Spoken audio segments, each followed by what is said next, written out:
Hey, and welcome back to another exciting episode of Extra Feature Interviews. We have a family guest, Chance Callaway, who's brought us two special projects, which we're going to get into. Our first one today. Oh, welcome to the show, by the way. Thank you so much. Happy to be here. Our first one is Ram Like a Verb, which I do want to get into because the title is kind of provocative at times. But if you've not seen the short, you really don't understand it. So let's start there. I really think I was watching this project and I was thinking, what came first, the idea or the actor? Because you really need a certain kind of actor to portray this scene. Yes, yes. Honestly, with Ram, I did come up with the character first, but I knew the Really? actor very well. Aha. Okay. As soon as I came up with the character, I thought, oh, the actor's name was Charlotte Day. I thought, oh, I bet you Charlotte would be amazing. And then Charlotte was actually, he took the character to places that I didn't even anticipate, which I Oh, loved. okay. So I think the character that's on screen is so much better because Charlotte played him. So yeah, but yeah, the character came first, but the actor came very quickly after. So where did the character come from? Is this from your own personal experiences or somebody you know's experiences? Because it seemed very personal at times, near the end more when he's discussing roles and what he gets to play. I mean, also, I'm going to tell people, you live in LA, so that kind of gave me that idea to ask that question. Oh, for sure. I feel like it's a combination of things. So it's not a direct line to like my life because I'm not an actor. Oh, I'm also okay. not. Oh yeah, no, I'm not I should say an active actor. I used to act, but we're talking like, early 20s. So like that's not never been a priority of mine here in LA specifically. But when I was writing this script, it was kind of an amalgamation of the conversations I've had with any actor. It doesn't even matter the actor's background. Everyone kind of thinks that they're getting pigeonholed into certain types of roles because of the way they look or the way they act or something like that. No matter what it is that they look like. And just going through the lens of this character, I thought it would be kind of interesting because, Charlotte is a massive dude. Yeah. And then Ram is a very effeminate character. And I really like that juxtaposition. And also, it speaks to the layers of representation for Asian men and all of that. So I just thought that would be kind of a fun thing to embody with this one character. I kind of like, I think I'm going to jump to the end of the short. He talks about the way he acts, the character, and Mhm. what happens if he does something. And that made me laugh because Yeah. when you first see this person, I work out. I mean, I look at his body and I'm like, wow, this guy goes to the gym. He eats Yes. perfectly well. He's shredded nicely. And the way he presents himself is totally different than the way he does during the beginning of the short.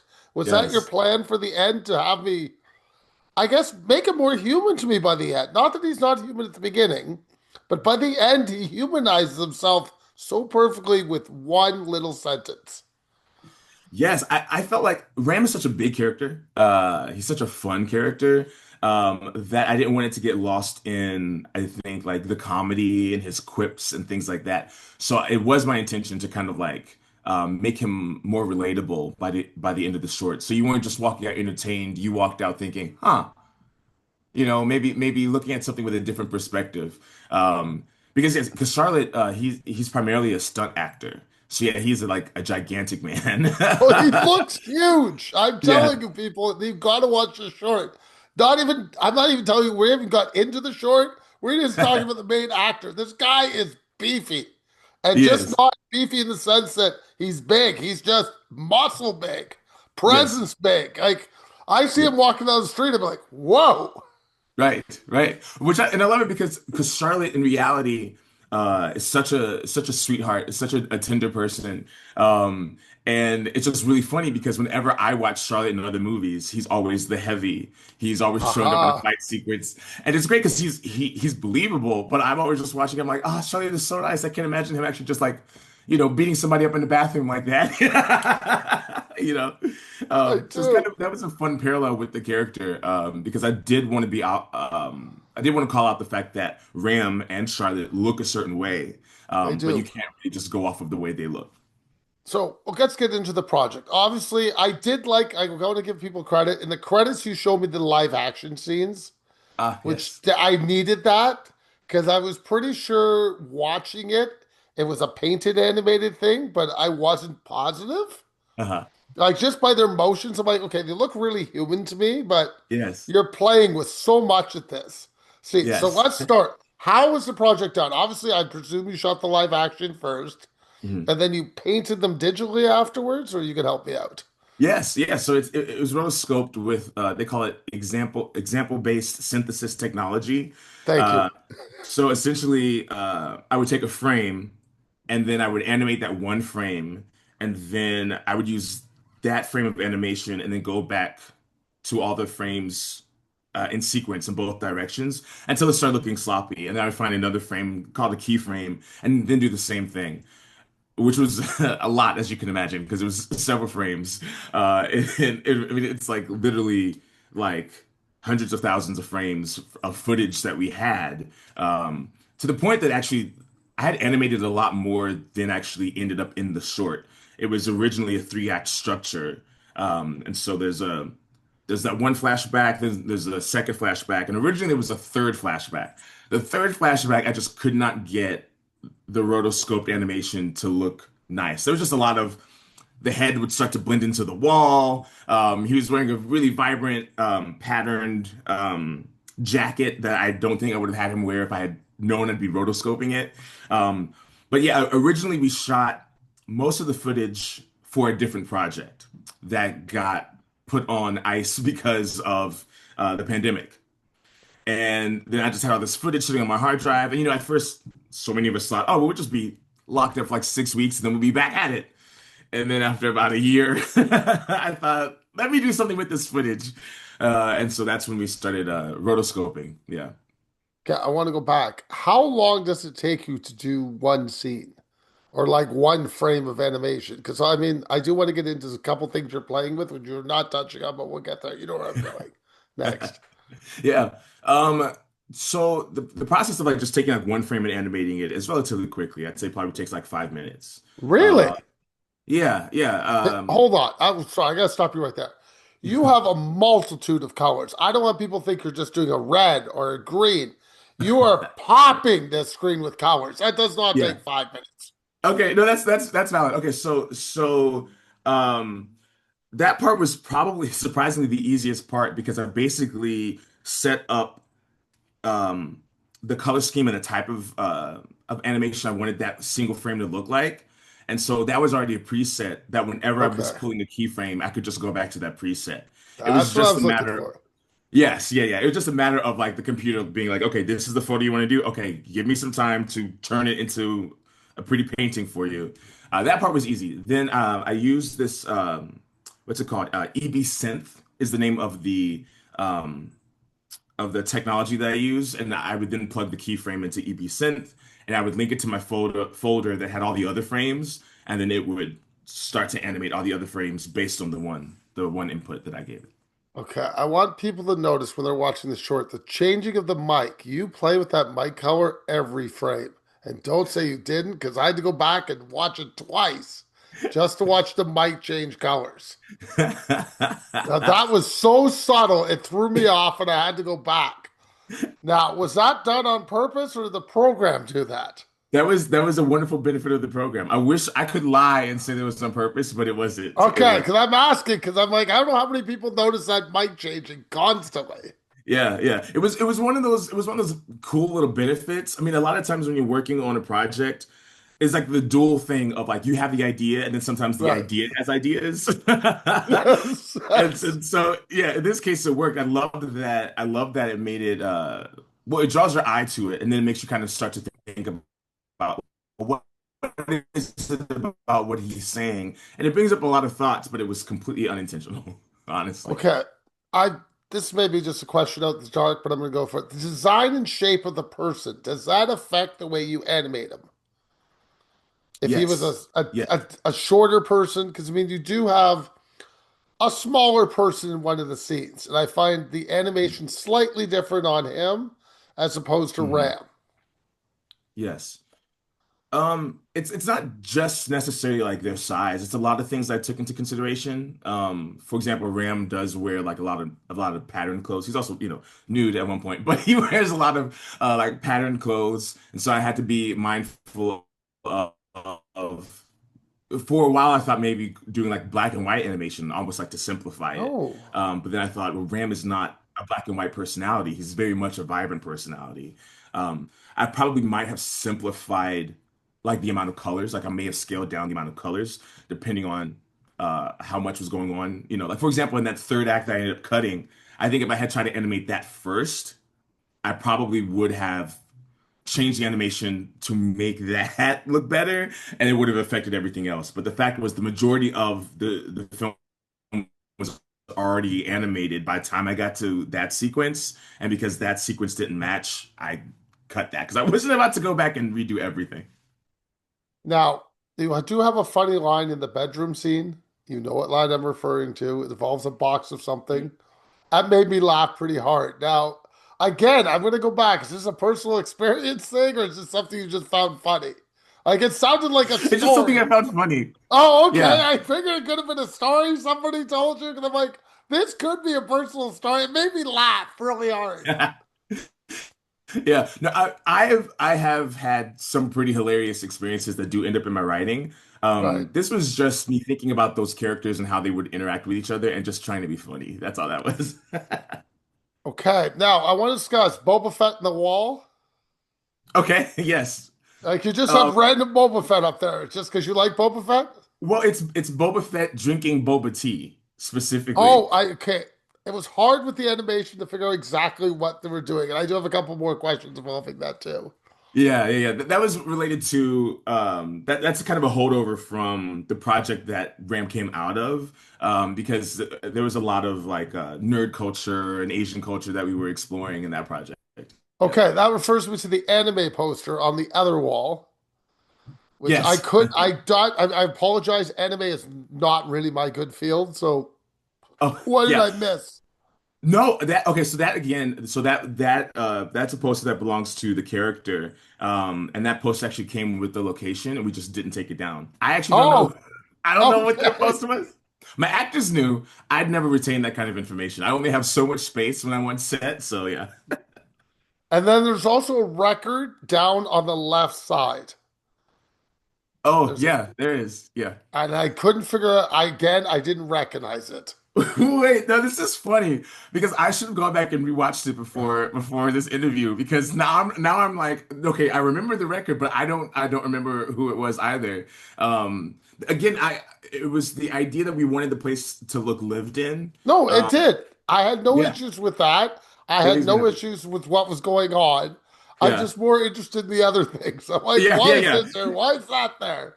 Yeah, yeah. I don't remember what the record was. I guarantee you I'm gonna get off here. I'll text either my producer or my actors, and they're like, "Oh yeah, it was this, and this is why." And I'll be like, "Oh, that's right." Right now, I don't remember at all though. Now, how is doing, I mean, is nudity a normal thing for you in your shorts, or is that just something you're comfortable with doing in film? It well, those are two different questions, and I'll answer them both by saying nudity is something normal in my projects, and it's something I'm not comfortable with. Okay, that's fair. And it's such a yeah, yeah. It's a funny dynamic to hit. Only because a lot of times the story calls for it. Now, I'll talk with the actors, and on this particular project, we didn't have an intimacy coordinator, but on I one of the presumed project you I'm working on now, didn't, we do have being one. the nothing personal. Yeah, The budget of your short probably can't afford yeah. it to be coordinated. I'm sorry, you Yeah, that just one we can't. definitely couldn't afford it. Yeah, we couldn't afford it. And thankfully, I had a working and professional and personal relationship with both of the actors in that Okay, scene. good.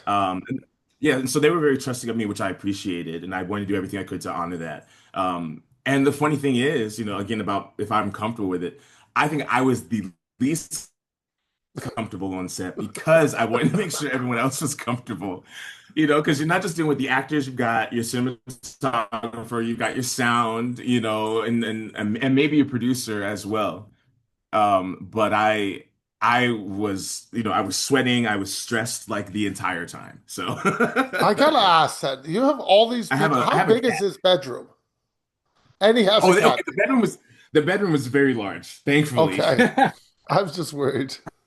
It's one of the reasons we chose it. It had a huge bedroom. It also had a huge bathroom. So like our makeup person was like hiding in the bathroom, and whenever we'd cut, Charlotte would run in there to get touched up. Thankfully the bedroom was rather large. Yeah. Where did you get the location from? So actually, that location, thankfully, was an Airbnb that my producer found and had access to, and so we were able to film there, which was great. Excellent. You do have a little bit of music here. I wouldn't say it's there, but it is there. Does that make sense? You kind Mm. of got to listen for Yes, the for sure. music. I mean, because so let's discuss the music. Sure, yeah. We have some great artists like Cool Company and Sam Minnelli who had licensed us some music for the original project before COVID. And because of how the footage was on my hard drive, some of the footage was already married to music. Like I had the edited output, but I didn't have like the source files. Again, that's just because we were dealing with COVID, and the hard No, drives were in different no. places, and everyone had different access. Apologies, my cat loves it when I'm on a video call, and she'll That's just literally great. It's all right now. good, Kat. Welcome to my show. You're the first cat on the show, so you're Yeah, welcome. I have to keep her off the keyboard because she'll just like mute me or something. It's all But good. All good. okay. But yeah, so yes, we have some music, including the final song, which is a song that I co-wrote that Sam covered for us. But yeah, I think it's like the in the boba shop scene. It's like, okay, cool. We can have like music in the background that's probably playing on the Right. speakers. But it also kind of worked as a transition to kind of back in the 90s when you'd have a flashback scene and the screen would go wavy. It was kind of like that. And Oh this my one God. with the flashbacks, we kind of like use the music to take you there. Okay. Speaking of music, you also sent me a musical short, which is you're the first time ever to send me an animated short and a Yes, musical short. yes. So let's go. That's testing music. Let's head into I Knew Him Too Well. I know him so Uh, well. Yes. oh, I know him so well. I apologize so well. That's all See, right. see me watching things. Now, who I didn't write down the band, so who's the band? Okay, so yeah, that's actually me singing with my friend AJ Oh, Raphael. okay, Yeah. great. Okay, so you're singing this. So I there's an sing, yeah. origin to this song then. So let's get it. Where did the song come from? Yeah, so I know him so well. It's a cover song. It was co-written by half of ABBA and Tim Rice. It's a song I've always loved. And I want to do a different spin on it because it's typically sung by two women about a man, Yeah, a love triangle kind of thing. And I realized, oh, well, if it's two men singing, then automatically, lyrically, they're singing about each other. right. So I hit up my friend AJ, who knew the song, is a wonderful singer. I said, "Hey, do you want to do this with me?" And then I hit up my friend G Bosco, wonderful producer. And as the three of us were talking, we all wanted to do like the Disney like end of Yes, credits, I Peabo definitely Bryson got kind of. that. I Yeah, definitely could and feel that. good. That makes me happy. And so I had come up with a couple of ideas of how we could do the music video, and then I thought, again, COVID was still all in the air. And I didn't like the idea of being on set and all that kind of stuff with a lot of people. And I thought, oh, let's just go ahead and do like the Disney animation of it all. And similarly to Ram, it was kind of like something I had never done before. I'm like, I guess I can figure it out. But in this case, I outsourced it. I found these amazing animators in the UK called Studio Goblin, and I worked with them, and they actually did the animation for me for this project. Okay, I want to go into a few things. So, how Sure. did you record it? Is it just because it's COVID? Did you record it on like a mic? Yeah, well, G Bosco, our producer Gabe, he sent us the music. And this was probably like 2 years into COVID. So it was like you were okay to be like around people, so to Oh, speak. okay. So, Um, but the studio that we were gonna go at, the guy who owned the studio, he got COVID. Then AJ got COVID. oh And then I God. think the guy who had the studio got COVID again. And so AJ was like, yo, I have the whole mic set up myself. So AJ actually came to me, recorded me in my living room. It doesn't sound like that at all. I was super impressed. And then he went back to his home studio and recorded his half. And that's how we did that. Interesting. Yeah. Yeah, it definitely does not sound like a home studio, like sitting in your living room. Definitely not. Yeah, I looked at him upside the head like he was crazy when he's like, "I'll just come and I'll just record you at your place." So I was just kind of like, "What are you talking about?" But then when I heard it, I thought, "Okay, he knew what he was doing." Okay. Do you remember the book? This one? I'm going to bring up the book. I wrote it down to help you out. Yes, Time okay, this I Traveler's remember. Fish Wife. Is it Yes, a joke on the time traveler's wife? I presume. absolutely, Okay. absolutely. Yeah. We came up with this whole idea of them have I love world building. There's always so much more that I've created that doesn't end up on the page. But we like this idea that they bonded over their love of a same like book series. And so we knew that we wanted to do the merman motif, so we knew there was going to be something like merman related. And so every time there's a book, I think you only maybe see like two different book covers, but it's like a pun on an existing novel. Okay. Yeah. I went way deeper than you did in this music video. Okay. I thought the man that has the book in his bag that walks into the Yes. other guy was really a time traveler. And he found this guy somehow and came to meet him. So it was I like love his that. lost love. You know what I mean? He's like, oh, that guy's hot. I need to go meet him. And Oh that's what wow. went through my mind because I just watched Ram like a Right, right. bird. So I'm like, okay, maybe Yeah. that's his theme, which is fine. I don't care what your theme is. So I was thinking it was some theme like that was the whole video. Because you had the merman, there are no Right. women in this, it's all mermen. I'm like, oh, okay, I get it. It's a lost love. Maybe he can't be gay on his planet or wherever he's from. So here he can be gay. So he went to be gay here. And I'm like, I'm fine with that. And this was went through my Oh, mind during the video. And I'm like, I'm and then they become friends. I'm like, this is all working in my head perfectly. Because the mermen are all happy playing with tridents. I'm like, maybe it's a. And then I try to figure out how the tridents and the three worked in. oh I'm like, are they going to have a threesome? Because it's three, right? The three mermen. I'm like, oh, there might be another guy showing up, which again is fine with me. But I was trying to figure out where you were going.